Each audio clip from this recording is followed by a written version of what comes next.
our dreams, we enter completely our own world.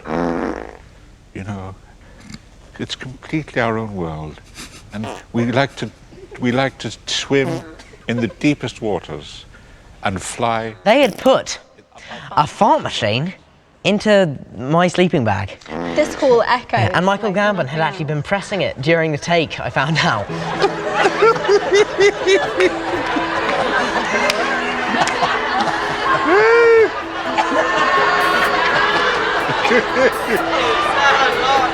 Daniel.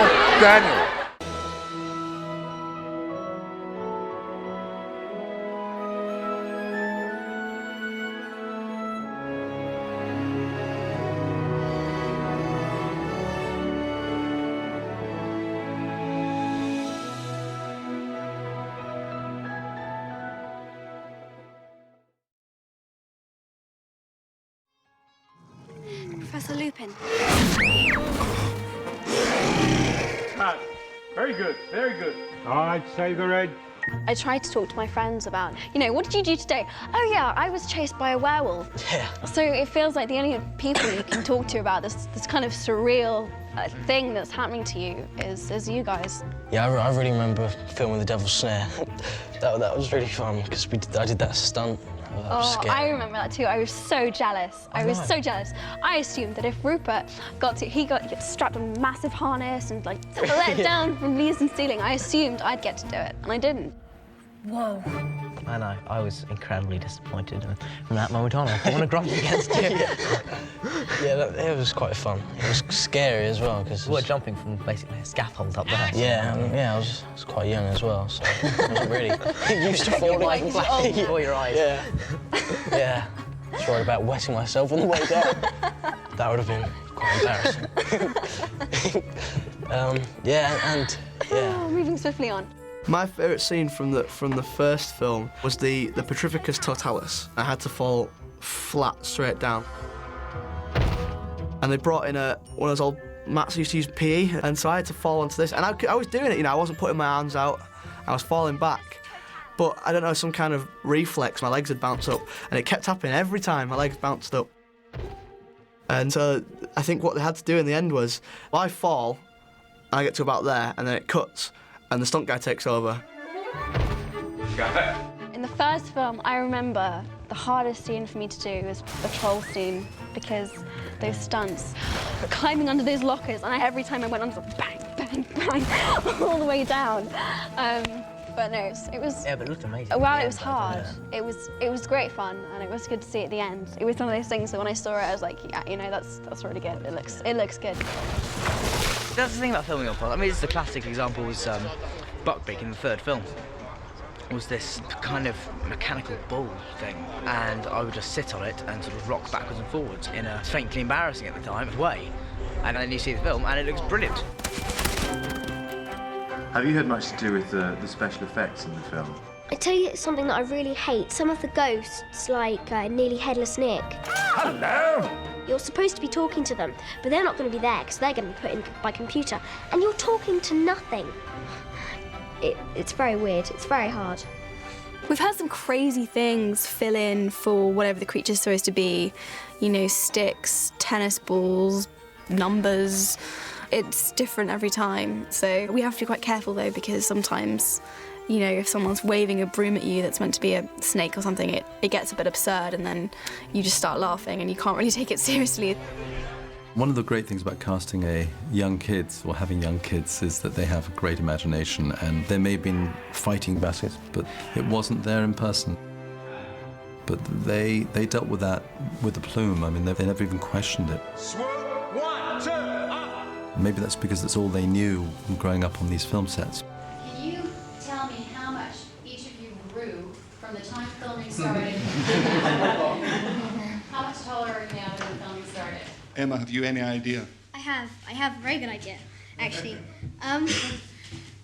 I grew 3.5 inches, and that was not even at the end of the film, so I was really surprised, so that was pretty cool. I'm normally really short, but I've grown. How tall are you now? Pass. Have no idea. People often ask me, you know, aren't you going to grow out of your character, or isn't Hermione going to grow out of you either way? But it's perfectly timed because it takes a year for the film to be filmed, and so it's going up in years, so it works. So I'm growing up with her, if you know what I mean. I am taller than you, or I will make myself taller than you. Okay. Why are you so determined to embarrass me? I am not determined to embarrass you. I'm determined to be taller than you are. Same thing. In what ways have you changed? The thing that's changed least is probably my height. I've probably gone from about, I don't know what I was in the first film, I've probably grown about a foot in 10 years, which is annoying, really. I think I've changed quite a lot physically, because when I first started, I had a round face and it was sort of right for the character, and then I sort of grew up a bit. I sort of lost a bit of weight, and so I had to wear a fat suit for a few years. So it's very odd to look back there and see me with this sort of chubby-faced little boy with a girl's voice. It's only when you kind of look back on the early ones and you realise how much you've changed, because it is quite strange, yeah. Do you mean changed physically or changed as a person? Everything, yeah, I think physically and in every way.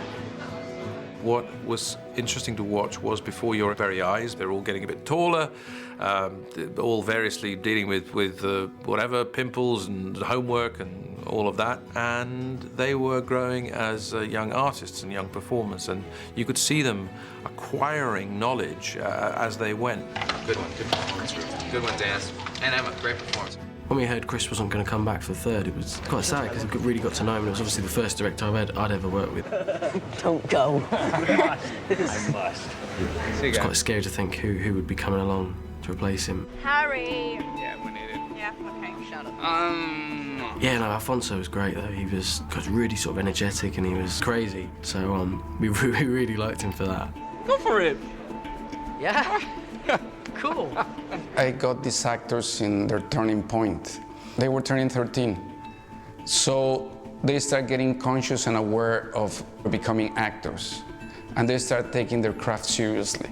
We don't do it this way.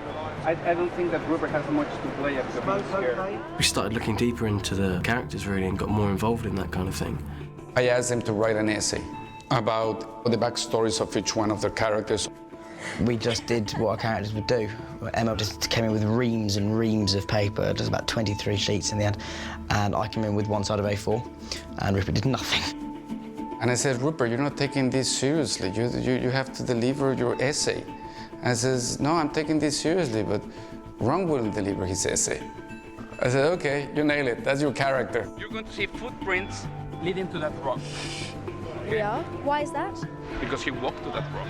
What does that have to do with the scene that we've been doing? By the third film, I was starting to feel relatively confident. But in those days, I was still so much finding my feet as an actress. Okay, let's go back to that position, please, and let's do the exit. Ready, guys?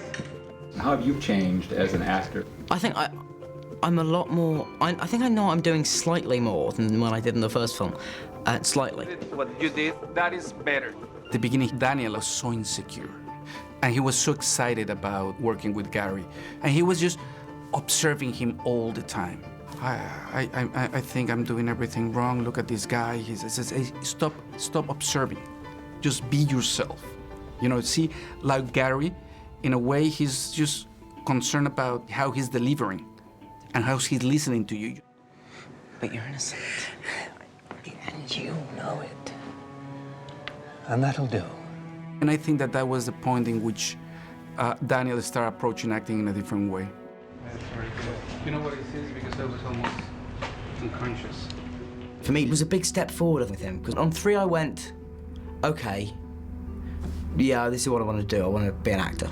Like 3 was when I made that decision. Ready and go, Tom. Alfonso was no longer treating us like kids. He was very into the serious side of things, and I think it's definitely helped us all grow up as actors as well as people.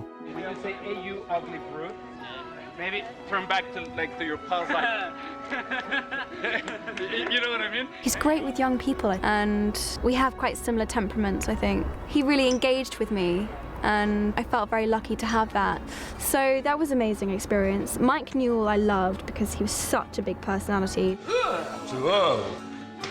And you felt as if you'd known him for years, even though, of course, you know, we were working together for the first time. I remember he used to call me his darling all the time. What that means, my darling girl, is that you're going to whack it out because they need it. I will give it my all.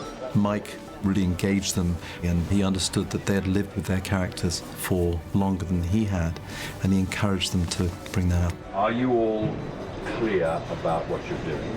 Absolutely. They concentrated. They challenged me when they needed to challenge me. They said, no, I don't think I'd do that, and which is completely fair. It's a decent line. It's a line you can say, isn't it? Yeah. All right, I'll tell you what, we'll do two.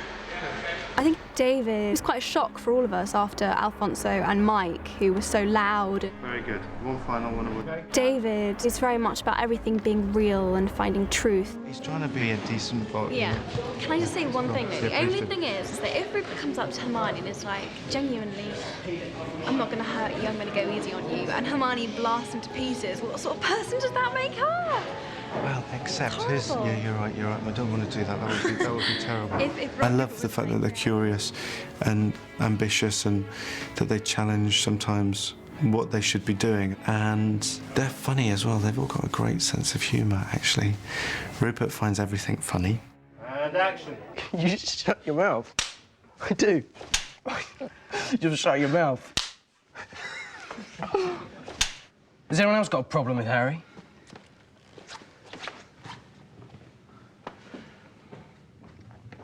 My gran said it's a Daily Prophet that's rubbish. Sorry.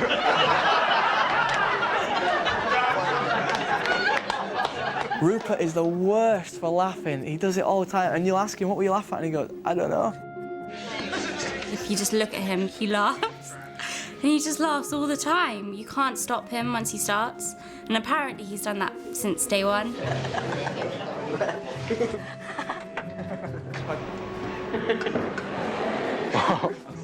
It's incredible, isn't it? It's brilliant. When you get really into something, he's hilarious. He's really, really funny. It was just so much fun. It was just every day, it was just playtime, really. The hormonal thing that started happening, it was great to use that energy, that rush of energy into the whole thing. There was one time where in this room, actually, Michael Gambon and Alan Rickman, and I think Alfonso was kind of coordinating it, took the opportunity to play a practical joke on me. Really, really funny. And for you. Yeah. And The whole of the Grey Hall is sleeping. It was very good because it was a bunch of sleeping bags, and Dan has us to have his sleeping bag next to this particular girl that he fancied.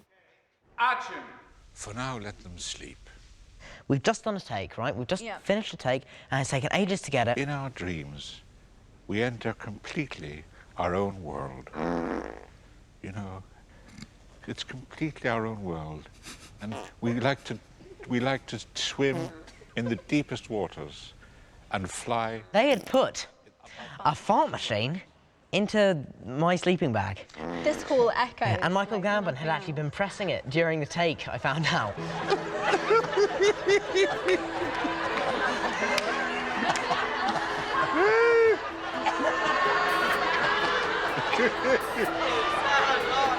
Daniel. This is unbelievable. Emma Watson, on the phone, on set. On the bed. On the bed, with her shoes on. Thank you. I've watched children go through adolescence, and you would expect that actually you'd have been suffering from tremendous highs and lows, but nothing. It was just quite extraordinary. I don't know what it was about being in Harry Potter, but actually it was a great leveller for them all. They grew up, we watched them grow up, but we didn't feel them grow up.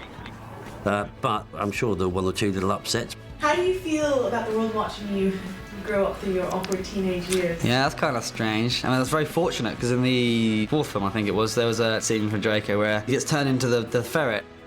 And the original thing was there was a naked scene from Draco where, when he comes back, for me to run off naked through the woods with loads of extras there, and I was like, this is back in the day when I was even more of a pubescent child than I am now, so it wasn't one of my highlights. And very fortunately, before that they said, you know what, we're going to cut that because it could be a little racy for the younger audience. That's right. Is that a special? But to them, I was like, really? I don't mind, I'll do it. in the back of my mind, I was like, thank God I haven't got to do that. This is very, very embarrassing. Right, show me again. We were at a period of kind of teenage angst with these people, and it was a sort of chemical experiment with all of them every day.